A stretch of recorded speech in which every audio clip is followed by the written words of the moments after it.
Welcome back, students. In this session, we'll have a quick recapitulation of whatever we have studied till now for a whole annual term exam. So, in agriculture in India, the chapter we have come across the types of crops, that is the food crops and the cash crops, and the various crops that were cultivated in fields, plantations, orchards, etc. So, these are the various classifications that we have studied, and we have also come across the various crops like rice, wheat, millets, and these are the various food crops. And for the cash crops, we have come across the oil seeds, cotton, sugarcane, jute, tea, coconut. So all this, the important conditions in which they grow, and the places in India where they are grown, and all this about all these crops.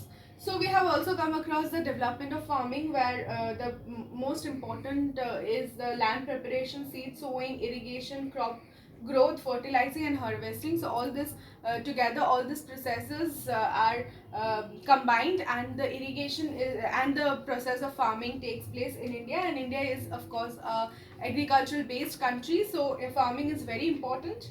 And we have also come across the idea of green revolution, where there was a subsequent increase in the production of crops. The crops which were high yield variety of crops, the crops which were processed in order to yield much more produce, and to increase in the production of foods, and to increase in the trade and commerce. This green revolution had taken place, and which had helped the people, have helped the poor farmers also in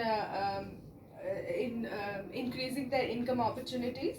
And then we have come across the various types of fertilizers, the organic and the inorganic. The manures and the compost acts as the organic fertilizers. And we have also come across a fact known as organic farming, where only natural and organic manures are used, unlike the other chemical fertilizers. Then we have also come across the fact of livestock rearing, where the various livestock which are being reared are cows, sheep, buffaloes, goats, etc. for the milk, for eggs, and for the flesh, the meat, for eggs, and everything from the chickens. So this was another form of this with along with agriculture. This was another way of another source of income. Then we have come across the industry in India, where what an industry needs: money, land, raw materials, machines, power or electricity, people, transport. So all these were unneeded to establish an industry. For the growth of an industries, then we have come across the types of industries, where we have come across small scale and the large scale industries, cottage industries, forest and agro based industries, service industries, etc. And then some major industries like cotton, iron and steel, cement, sugar, paper, IT, and communication and entertainment industries, which is very important in India. And then we have come across various natural disasters like floods, drought, and we have come across the various cause and effects of these natural disasters and the precautionary steps that can be taken. Then we have come across causes of cyclone, precautions with that can be taken, then landslides, earthquakes, tsunamis, volcanic eruptions. And we have also come across the various volcanic eruptions and all of these natural events that have taken place, and how it can be prevented, or how it cannot be prevented because these are natural events, how it can be, how we can deal with such situations. Then the last chapter that was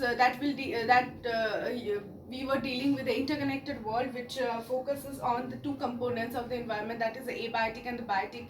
The biotic or the biosphere, which are having the living beings, whereas the abiotic are air, water, sunlight, climate, and also including the non-living beings.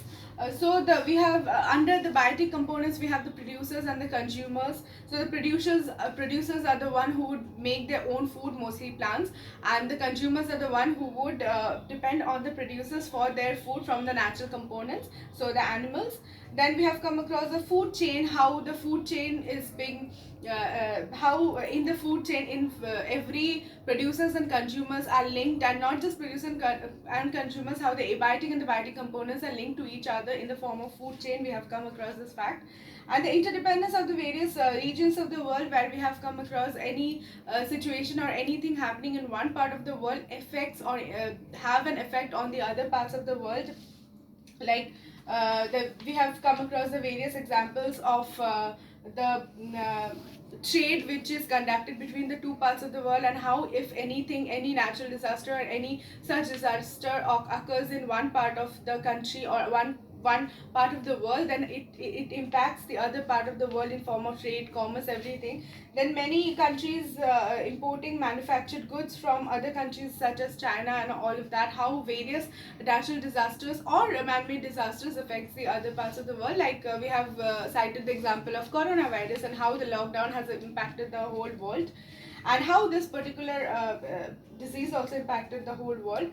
And then we have come across the various disasters, the warfare and how it impacts, and the various man-made disasters like oil spills and all of this, and how it affects the water, the marine life, marine ecosystems as well. Impact on the local events, or impact of local events on the global climate, like the various tsunamis or earthquakes taking place in Japan or various parts of the world have an impact on the other portions of the world, like Russia, China, etc.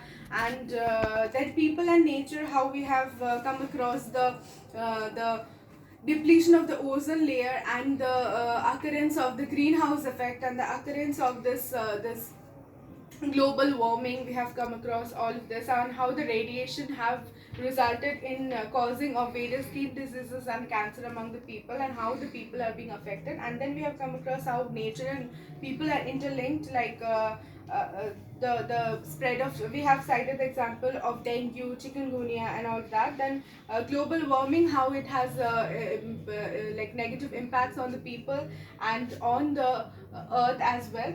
And then how we can take care of the health of the planet. We have also come across how more clean energy can be produced, and alternative use of this fossil fuels and clean energy can lead to the improving the health of the planet. And the nuclear power plants, how it can be used very carefully, and also how less energy can be used and how energy can be conserved. That is what we have studied in this chapter. So that is all, that is what we have studied in this 4 chapters for our annual term. So go through these chapters very carefully, read every line of these chapters very carefully, since all these 4 chapters are there in your annual term. So read everything of this chapter. Index question will be coming, and understanding the concepts in these chapters are very important for you. So that will be all the best for your exam, and that will be all. Thank you.